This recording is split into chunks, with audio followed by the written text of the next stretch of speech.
This is a Rogue Media Network podcast. Coming up on the payoff, my main man, Nick. Nick is a guy I can relate to a ton. He is a sober guy, which is first and foremost what it's all about, especially on the payoff with Pete's Stories of Sobriety. But he's also a play-by-play broadcaster. He came into my orbit about 2 years ago through a really good friend of mine who produces at ESPN, and we talk about that connection, and we talk about a lot more. We talk about the hope that he can share with other people that are looking to get sober, especially young people. Although Nick is like wise beyond his years and he's got an old soul, I think it's so important to acknowledge and to focus on the fact he got sober when he was 21 years old. And he talks about how that was difficult. He also talks about how that was incredibly rewarding. And he just talks about his gratitude and, how everything he has now is because he got sober. But look, let's not hear me tell you that anymore. Let's hear Nick tell you. Nick Klos on the payoff with Pete coming up next. But first, Kevin Souza.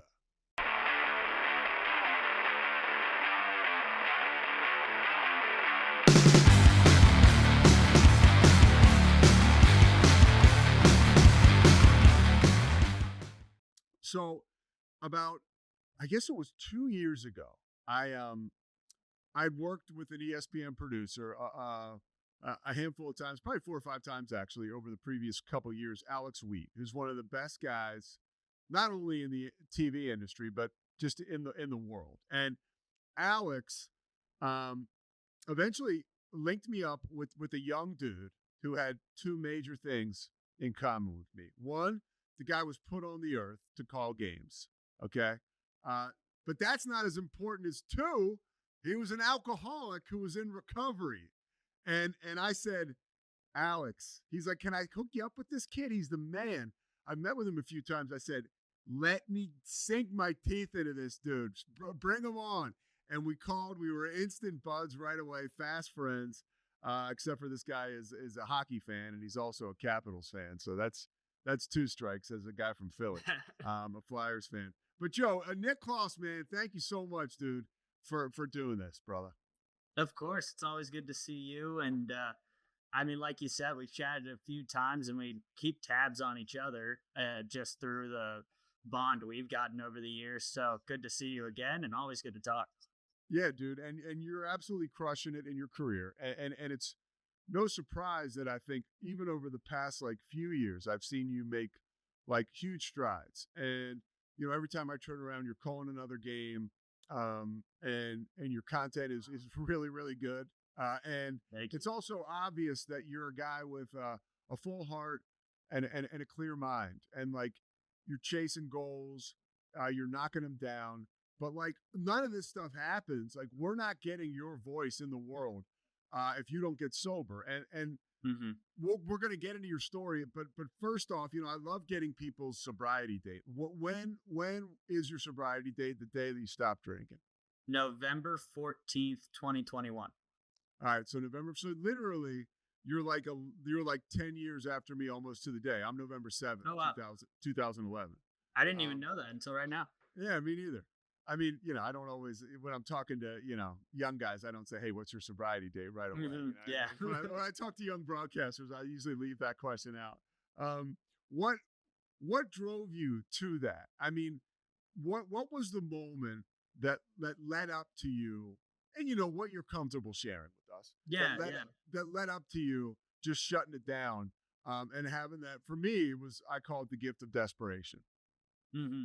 I think we've all kind of talked about it. If you're familiar with, alcoholism and AA or whatever it may be, being in recovery, is we all hit our rock bottom, but we have a different rock bottom. Everyone's is different. And for me, so I was in my fall of my senior year of college at the University of South Carolina. And so I had all the fun in the world in South Carolina and kind of developed bad habits over the years. And my grandfather was an abusive alcoholic. My dad had to tackle this in his life as well.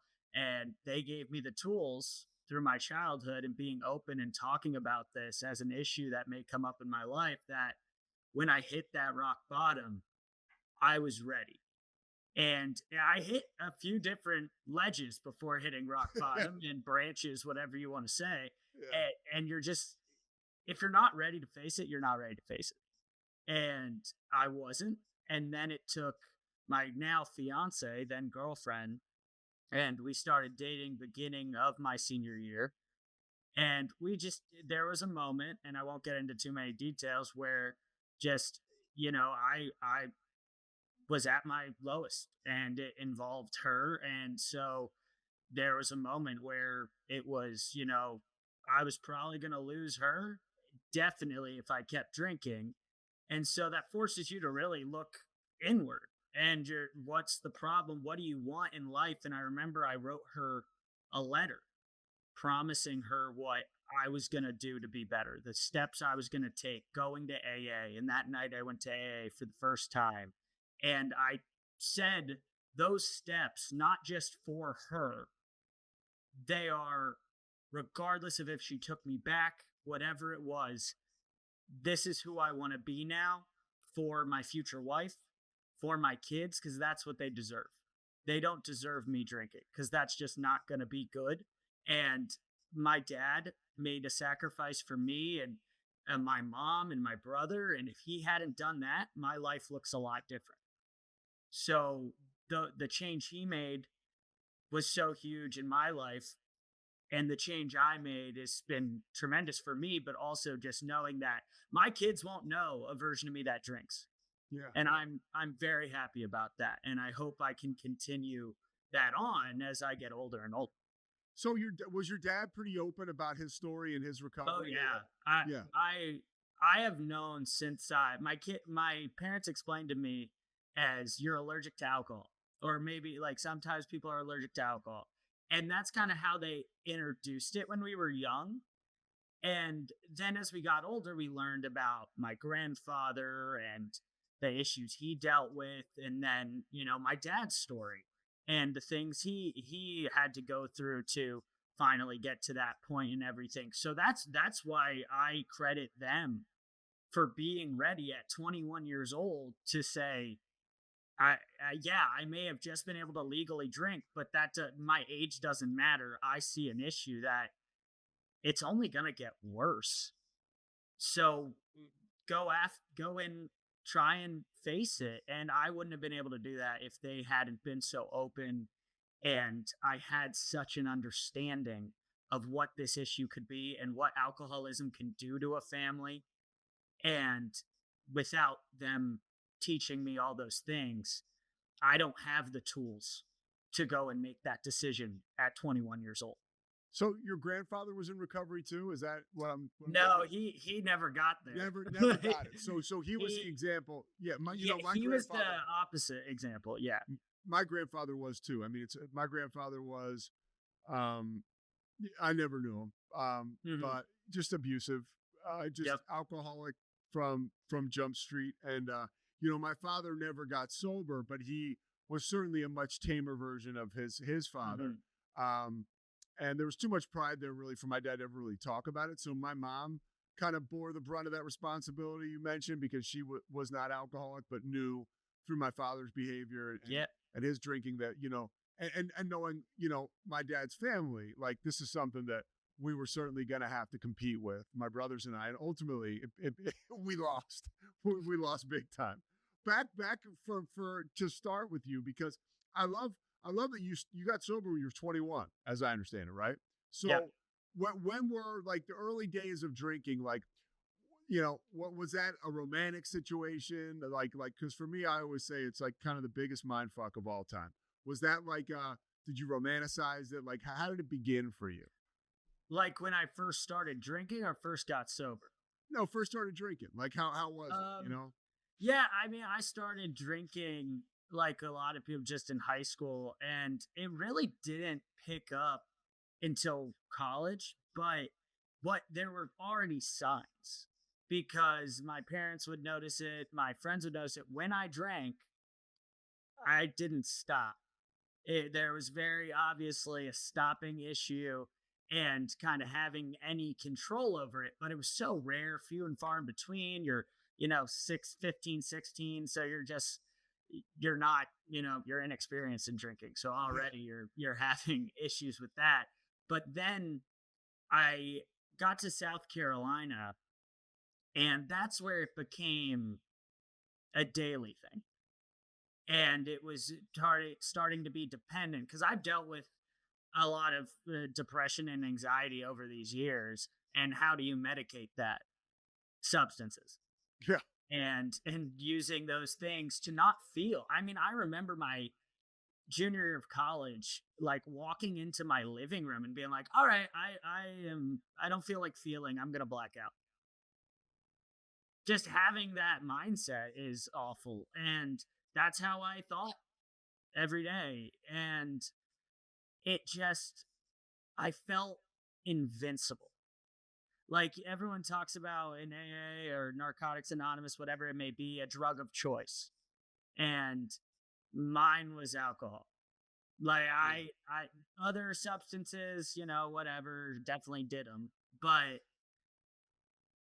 alcohol made me feel like I was on top of the world and I could do anything. And it got me into a lot of tough spots. I have a lot of crazy stories. That's the thing. I stopped drinking at 21, but I say I have more stories than necessary for the rest of my life. So I'm good on that. But Yeah, yeah, your it, your it was your just drinking jersey is in the rafters, right? I mean, exactly. Yeah. yeah, I joke with my parents like I was too good. I had to retire. yeah. Exactly. So, by the way, I wanted to ask you. We mentioned retirement, and yeah, obviously it's like a sports reference there. You were a lacrosse player. Mhm. Yeah, Yeah. how did the alcohol? Because for me, you know, similar to you, I don't even want to say I'm sure I know. As a kid, I was just obsessed with sports, and Yeah. drinking and taking drugs.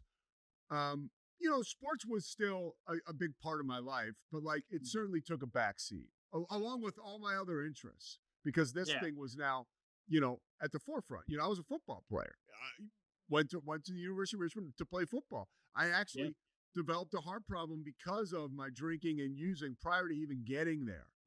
So Mm. and that knocked me off course. Uh, for you, I would imagine that alcohol had the same role, at least somewhat. Like, can you explain to Mm. me the role it had? Yeah, like similarly, like I said, I didn't really drink much in high school because I was a serious athlete. I wanted to play in college. I wanted to get to the highest level I could in lacrosse.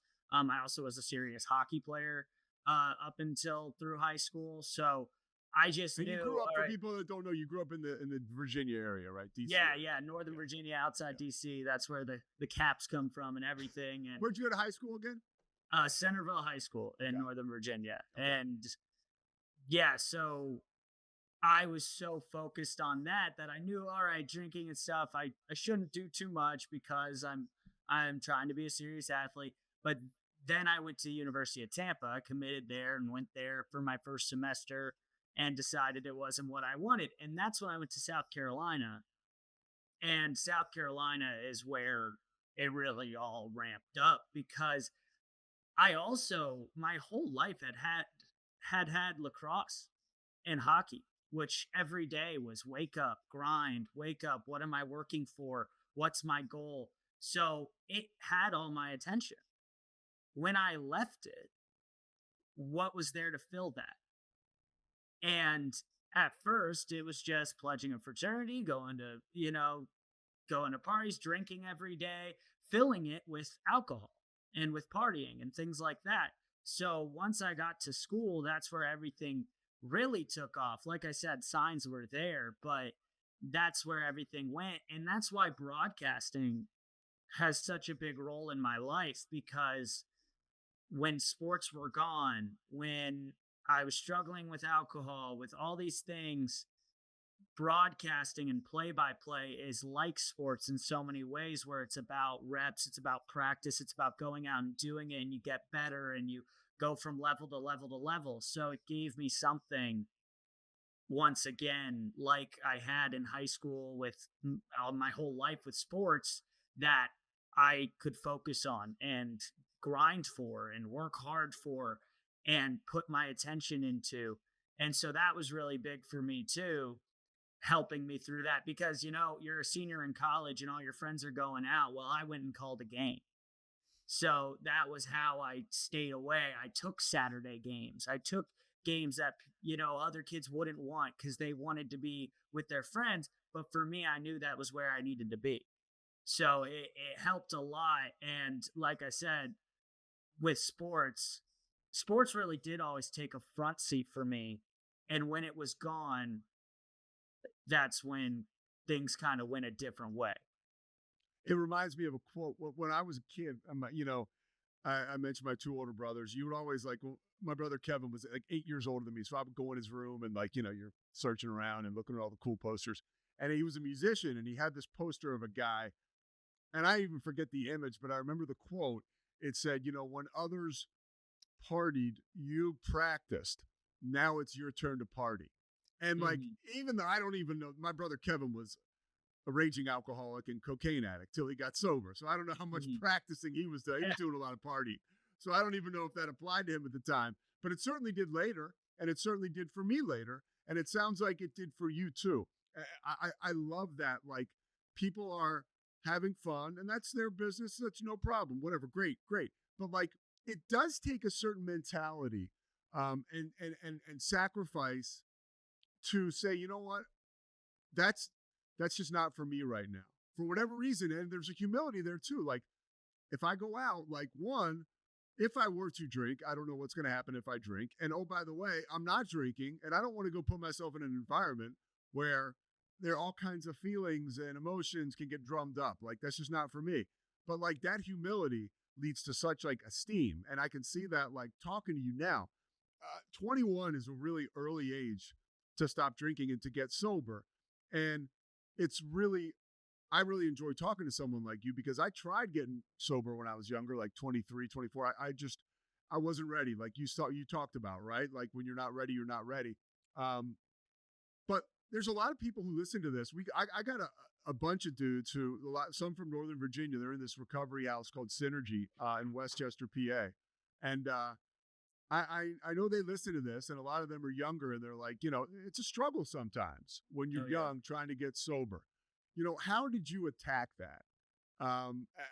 In college, by the way, how did you find recovery? What was the approach? What was the overall experience? Yeah, I mean, so like I said, November 13th was when kind of my world shattered. Yeah. And November 14th is my sobriety date. So I, at that moment, was at, like I said, my true rock bottom. Like my friends I was sobbing. They were holding me. I felt like I said, my grandfather had a lot of issues and I felt like I was him. And I have a lot of similarities as him. So when I kind of felt that way, I knew, all right, I've been avoiding this. I always used to say to my parents, I know I have a problem, or I know I probably follow after grandpa and dad, but I'll deal with that later. Yeah. I used to always say, I'll deal with that later. And I hit a point where it's not later anymore. It's now. And you need to deal with that.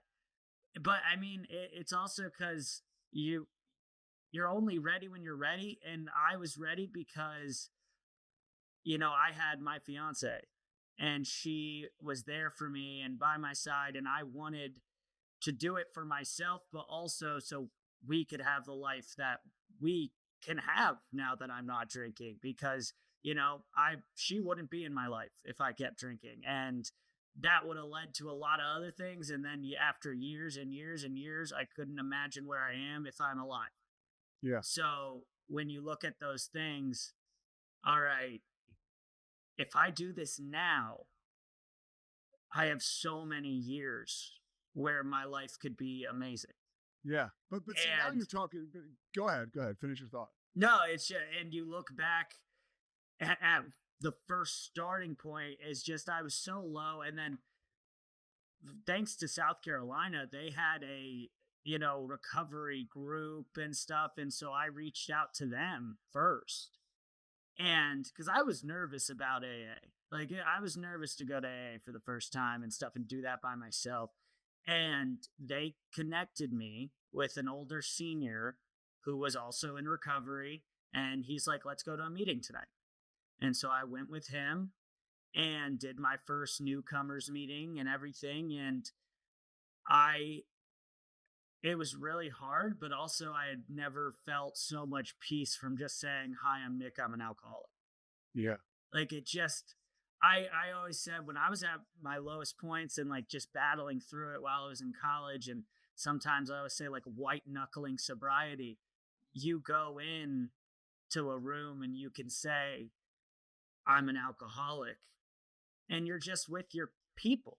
Like you're with the people who get you. And that's why me and you obviously love talking, because we get each other on multiple levels. Yeah. And so having that camaraderie was so huge. And that group in Columbia, South Carolina, was a huge part of my recovery, and doing that first year sober and doing it for most of the time being in school at South Carolina, which can be a party school if you've been there. And so it was hard. It was really tough, but I got to AA. That's what happened is I got to AA. Dude, but I mean, honestly, man, and I don't want this to become the Mutual Admiration Society, but like, you made a choice and you did the work. Like that is not easy at 21 years of age to go to a meeting on campus. First of all, and that's what's beautiful about the gift of desperation. Like you got to be desperate enough to call the school recovery line. Like that's just like something yeah, okay, I'll do that. Never. You meet a guy who you've never met before, and that dude, you know, it's just like you just mow through all this like awkward stuff that you would never do because if you don't, you're absolutely up a creek, and like at some point it clicks. And you're talking about that situation. That's a beautiful story about the South Carolina deal. When was there a moment early in your recovery when you were like, okay, like this is working.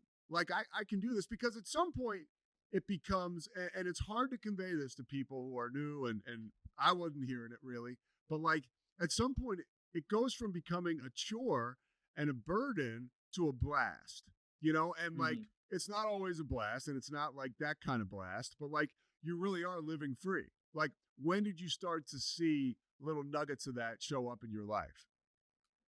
I would say it was probably a couple months in, because that first month you have like this fog, and then you're getting out of that, and then you're getting into more AA meetings and everything. And like I said, having that camaraderie was really like, I went to breakfast every, I think it was Sunday morning or Saturday morning, with just a group of guys from the AA meetings and everything, and they did that. And it's people who are obviously like usually like 10, 20 years older than me, some older guys who've been sober for 20 something years. And, I'm there with them. And it was great because they just embraced me.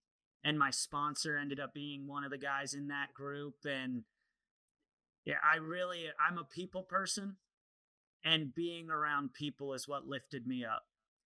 And so when I was at meetings and doing all those things a couple months in, you just realize, oh, I feel better. Like I feel good. I felt physically better. I felt clearer. My mind was clear for what felt like a first time in forever. I always used to say when I was drinking, I got to the point where I was rolling the dice with my life, like every time I drank. And to have the freedom where I said, there's not anything that I'm not in control of anymore. Yeah. I'm fully in control of my own life. And that was kind of the wow, this is awesome. Because there will never be a time again where I'm drinking, blackout, and hey, whatever happens, happens. No, I'm in control of my life. Whatever happens, every decision I make is mine, and my life can go whatever way I want it to go. That's empowering, dude. Can you describe what it's like to, go to a meeting and then have breakfast with a bunch of other alcoholics and then return to your natural habitat for the rest of the day. That was one of my favorite things, and still is, about recovery, is like, you know, I always say, because somebody said it to me, like, recovery isn't a bridge to more, isn't a tunnel to more meetings. It's a bridge to life. Like, we do these things in recovery so we can go out there, right? And do what we need to do, whether we're a college kid on the campus of South Carolina, or whether, for me, you're in a recovery house and you got to go work at a Kentucky Fried Chicken, like, whatever, to go out there. Like, can you describe what that was like to now go about your business at South Carolina as a sober person, like, like, who's able to tap into all of these amazing qualities they have? I imagine it was a much different experience on the back end of your career at South Carolina. It was definitely a different experience. Like, I look back on it, and obviously I had so many tough times that I look back on, and you're like, you're crazy that you were doing that, or whatever it may be. But I also say, like, I have a lot of funny stories and random things, and still my best friends in the world over those first 3 years. But my senior year was different. It was Yeah. totally different. And because I got sober November of my senior year, so I spent a lot of my second semester really going through all this and being sober.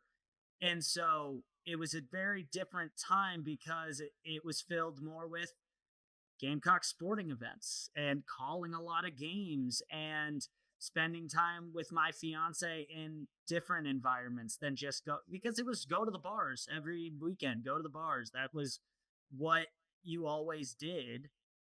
And trying to find different things and different ways to have fun and to enjoy everything was a challenge.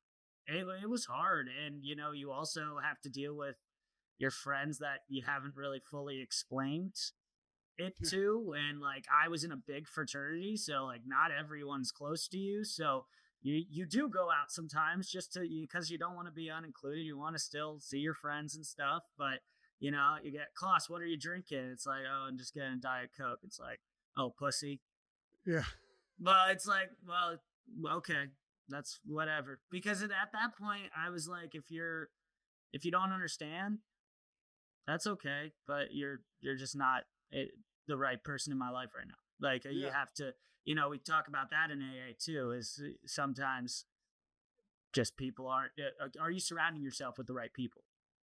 And So how did you surround yourself with the right people? Because, that can be a slippery slope, integrating back into, like, a social society. It's especially a school like South Carolina. Like, how did you manage, like, social appointments and stuff like that? Like, how did you put your recovery first, and still enjoy, right, a college experience?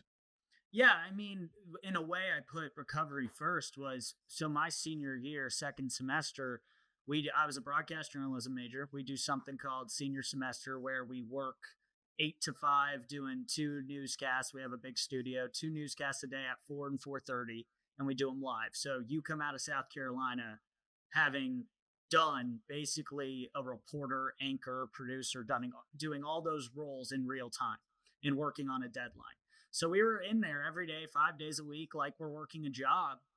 And a now very close friend of mine, then teacher and mentor, Greg Brannon, we talked in his office, and I was really comfortable with him. He's the reason I'm in sports announcing and broadcasting.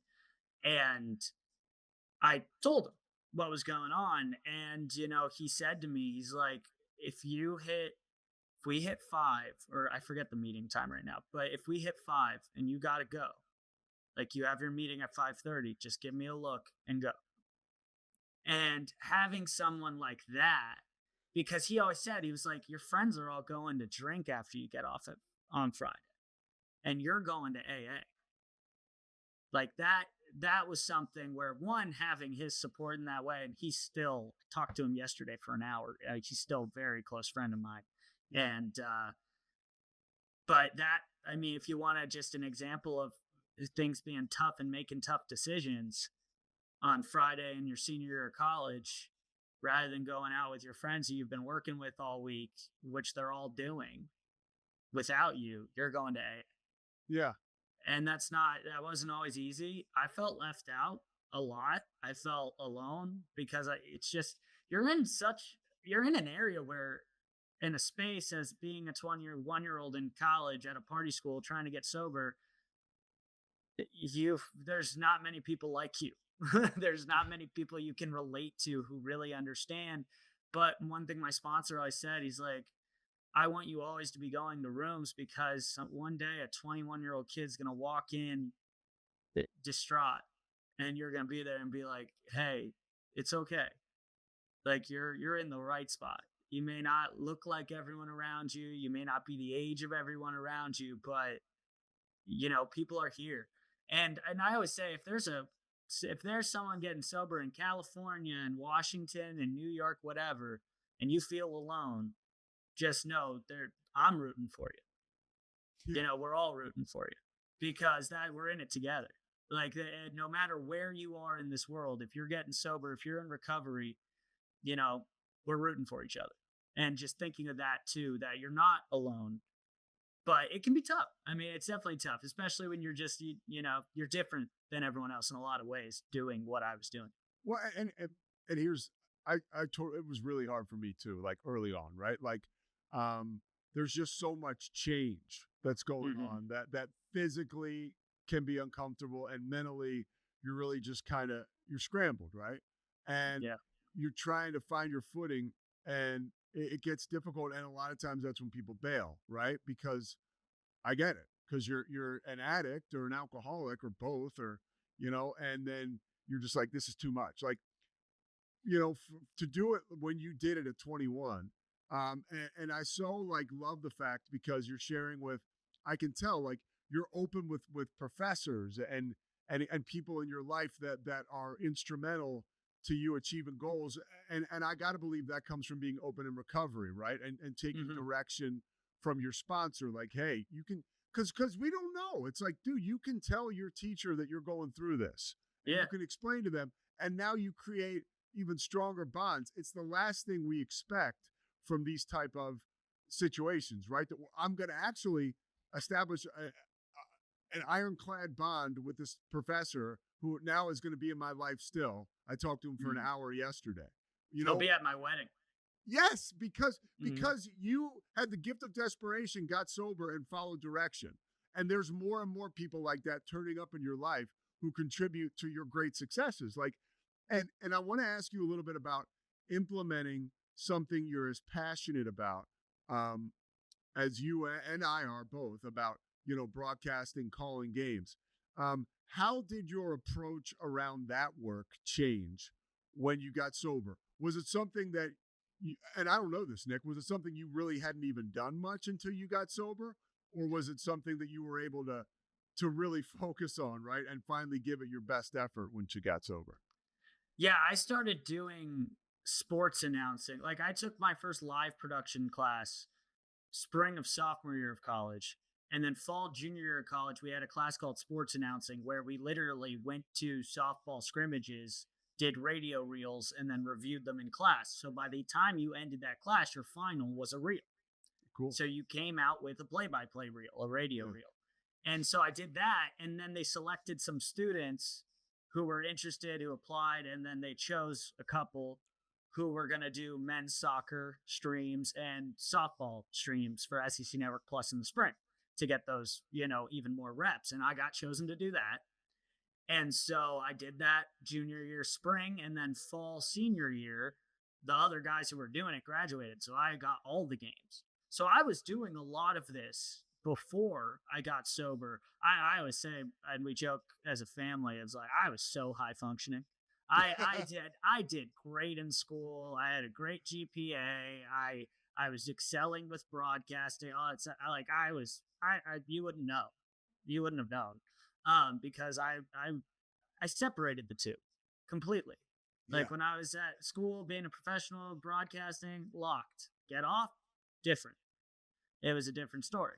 So then, but I got sober, and the big thing that changed was just, when you're avoiding games on the weekend, I would not take certain games on Thursdays, Fridays, Saturdays, Sunday. We had a fraternity party, whatever it was. I was kind of rejecting games and stuff so I could go and party and drink and do all that stuff. And the big change was that I wanted to take every single game possible, like I said, to fill my weekends, to fill my days, to do all that stuff. And then I also knew, just having a clear mind and also knowing what I've been learning over the years about the business, was that, those reps are invaluable. You need them. You need them more than anything.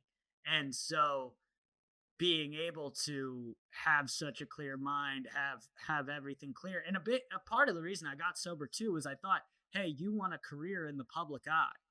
Are you going to be being dragged out of bars? Are you, like, if you're the voice of a community team or whatever it may be, like with this day and age of social media, you never know what's going to happen or what you're going to get caught on or drunkenly saying or whatever it is. So knowing that too, I just knew that in terms of my family, my fiance, for myself, and also for my career and my future kids, like all those things, this was gonna benefit those things in the future, and it was gonna help me a lot. So what getting sober definitely, I credit it a lot to where I am now, because when you think about it, if I graduated college and pretty much was like, I'm getting to work. I was so excited to graduate college. I had fun. Like I said, I had my 3 years of fun, but then I got through, and by the end, my friends were like, "Oh, I wish we had a fifth year." I was like, "No, I need to go start making money, please. I've been doing these games for free for 2 years. I need to make money." And so that was I was so excited to get out of school. And then I got out of school, and rather than on weekends going out with my friends in a new city or whatever, no, I took every single game available. Anything. I still drive all over the place, as you know, we all travel a lot, but any game, I was going to take it. And I did. And that took all my time. And my girlfriend, fiance, is still in medical school. So we kind of both are grinding in different ways. And so that's also how I use that as well. And just, we've talked about it before, just a relentless work ethic. And I wouldn't have had that if, you're drinking all the time and you're not in that headspace. Well, there's so many things, you and I can speak specifically about this craft because we know it so well. But, other people are listening to this and they're thinking about their work, a job that they're passionate about. And it's like, for the play-by-play thing, I've learned even in sobriety, um, but I started to do play-by-play once I was sober. I swear, Nick, I don't know if I turned down one game once, really. I mean, one game. There's been overall opportunities I couldn't take because they conflicted with other, jobs I was doing. But and Roy Philpott told me this, and I did this a couple years ago because I just couldn't. My schedule working local news when I was doing it conflicted with an opportunity I was going to get from ESPN to call Big 12 game, and I was explaining to Roy, I was like, they gave me 4 games, I could only do 3 because I can't miss work, and he was just like, look, man, he was like, do you want to work for ESPN or do you want to work for Channel 10? And he's like, and basically what he was saying was like, this is so competitive. And every broadcaster you talk to who is, worth their weight in gold, right? Like they will tell you when the coordinating producer calls me, he knows he's not going to have to call anyone else after that, and that is a huge deal. And if you're drinking or an active addiction, whether you just can't, whether it's your future wife on call, you just can't let this shit get in the way of your dreams and and what you want to accomplish. And so often we do, because let's face it, dude, you're going to get married, you're going to have kids. Like there'll be other stuff that clearly you have to attend to outside of work. But let's not get it twisted and get drunk and get high all night and pass up opportunities where we could get better and make an impact in our chosen industry. And that's so foolish, but it comes with the insanity of alcoholism. The fact that, hey, I'm in college, I'm getting these awesome opportunities. Like I can't do that. Same thing when you're out of college. You probably would have had the same mindset, but now you're just absolutely crushing it. And that's what, for me, and I'm hearing in your story, how alcoholism and addiction can become this superpower, right? When attacked the right way. Because now it's like, I'm lucky. I can't believe I'm calling these games. Like, when did you start to experience that kind of gratitude? And like, you know, you're sober and you're doing something that you love. I mean, you sit down and you're like, holy shit, man, this is awesome. Oh yeah. I mean, I was probably about.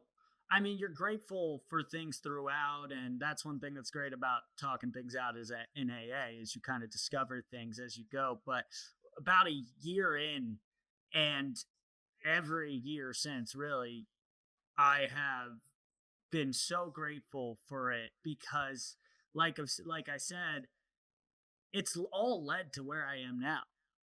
And being able to stop drinking and my senior year committing myself to really my dream, what I wanted. And there's no plan B. This is what I want. It's plan A. I'm going to go after it. And being able to do that without alcohol, I was able to relentlessly pursue it. And I always said, coming into this business, I will never be outworked. I don't care if you went to Syracuse. I don't care if you went to Northwestern. I don't care about any of it. Who you know, I will outwork you. And that is my mindset. That's always been my mindset. And without alcohol, I can do it. Like I said, I'm in charge of everything in my life. Every decision, I'm in charge of it because there's no substance, there's no anything to warp my mind to make me want something else. No, I'm a clear mind and I know what I want.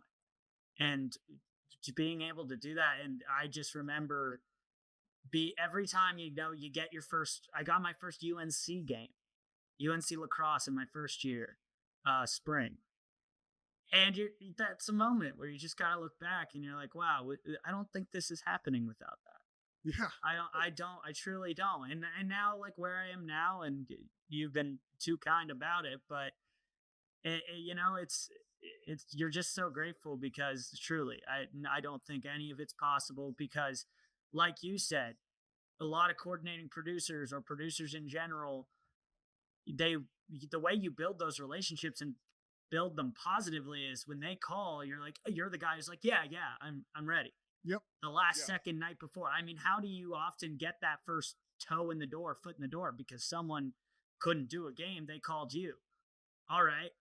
Are you going to be like, oh, I have this, I can't? No, it doesn't matter what you got. You got to take this and go kill it. Yeah. And be kind to everyone and be nice and be positive and be someone that's awesome to work with.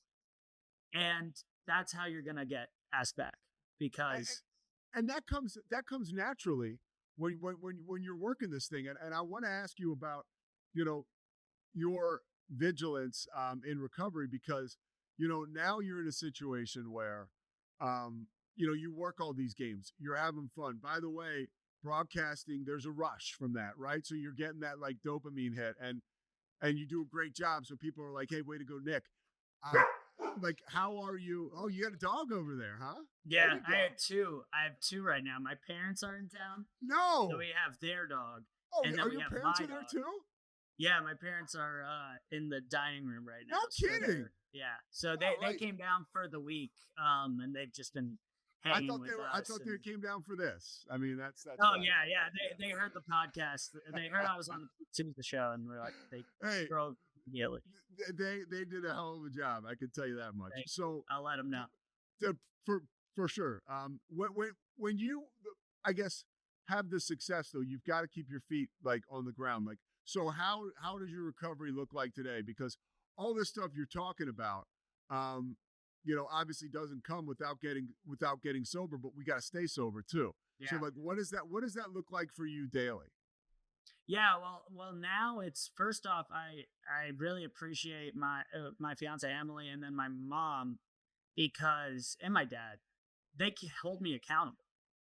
They, there were portions, and I'm sure we all go through it, where you kind of fall out of that groove that you have, and you're not doing the things that you need to be doing. And like I said earlier, kind of white knuckling sobriety, where you're not really, at times not really happy. You're just kind of doing. And that's not like what we've talked about. That's not what you want.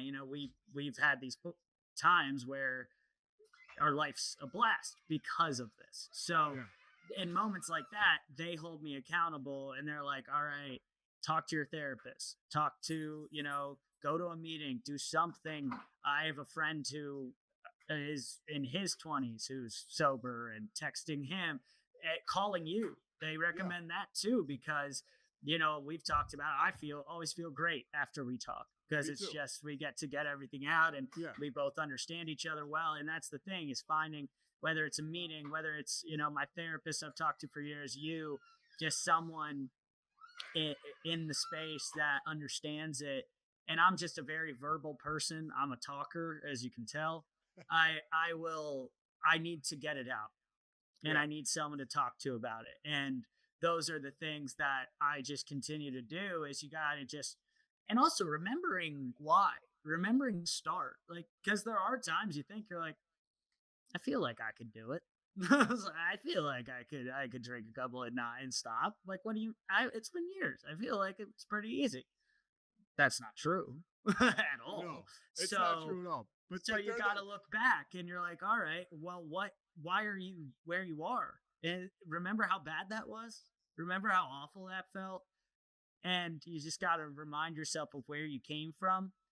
And also, like I said, just being held accountable by your friends, your family, and the people in recovery with you that care about you, and just keeping those relationships up to the best of your ability. And for me, that's what works the best. And then, just being mindful of those things. And, it's a constant battle every day, and you have good days, you have bad days, but you just got to push through. And some days, those days you just, all right, get through this one. But as you get down the line, it's a lot more good days than bad days.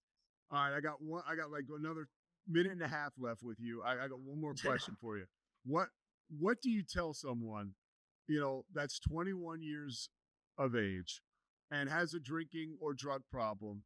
They can't stop, but they're like, I'm 21. This is my life, Nick. Like, how am I? Why would I want to stop this now? What do you tell them? What I would say is just, if you stop now, it's unimaginable what you could accomplish. Because just a quick story to lead into this is, I remember, so I was seeing a USC recovery therapist before I got sober, before I finally made the decision, because I saw signs. So I was talking to someone, and it's good to talk to someone anyway for mental health reasons and stuff. And I remember she talked about AA. No, not going to AA. Not going to AA. Yeah. She said, do you consider not drinking at all? No, never doing it. I said these words, Pete. I will never be sober in college. By the time I graduated, I was 6 months sober. I did something I never imagined possible. But the time came, I made the decision, I stuck to it, and I, like you said, not just I decided, I put in the work. And so what I would say is, you can't imagine what you can do. Like, look at what you want. Look at the future. Look down the line. What are your dreams? And those things are all achievable, and everything you ever want can be yours. But this, demon is going to hold you back. And, like I said, you can't tell anyone you should get sober, because they got to make that decision on your own. But, I'm an example of, if you make that decision and you put in the work, your life is going to get better every single day. Dude, yeah, living, breathing miracle. And I feel the same way about myself. Like, sometimes people that get to know me, if they had any idea what I was like before, they can't comprehend it. They can't. I mean, they really can't. And thank God they don't have to. All right, Nick, you're the man. You're the absolute best. I seriously cannot thank you enough for doing this. I was so psyched. And we get to send it to Alex Wheat. So how cool is that? Yeah, no, definitely. Yeah. No, thank you so much for having me. He actually listens to this. I mean, Alex doesn't have a drinking problem. That's awesome. Yeah, he listens just because he's a good dude. So when he would message me that he listened to one or the other, I'd be like, I gotta get Nick on. He's gonna love it. We're gonna surprise him. Well, you told me like about, we already knew about, I knew Alex and he Yeah. connected us, but the funny thing is you talked about how you can create close connections through sharing your story. I met Alex for lunch. It was the second time I talked to him. I talked to him on the phone and then we met for lunch and it just came up. Yeah. And I'm open about it, so I talked about it, and he immediately brings you up, and then connects us, and now 2 years later we still talk, Yeah. and yeah. So Alex, if you're listening, shout out you. Shout out to Alex. All right, Nick, I'll let you get back to it. You got a lot going on over there. Thank you so much. Thank you, you man. for joining us today, dude. And I'll holler at you when this is up, man. I appreciate you, Nick. Sounds good. Have a good one. All right, brother. Thanks, man. Thanks so much for listening to The Payoff with Pete. Once again, I'm Pete Souza. And of course, we are part of the Rogue Media Network. All kinds of good podcasts you can find at roguemedianetwork.com. And of course, you can find this podcast and all those other ones wherever you get your podcasts, iTunes, Spotify, other spots like that.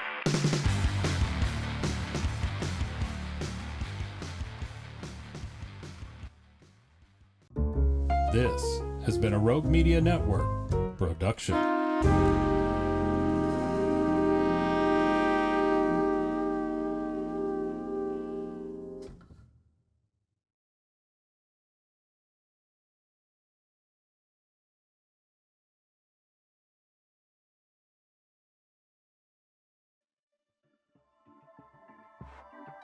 This has been a Rogue Media Network production.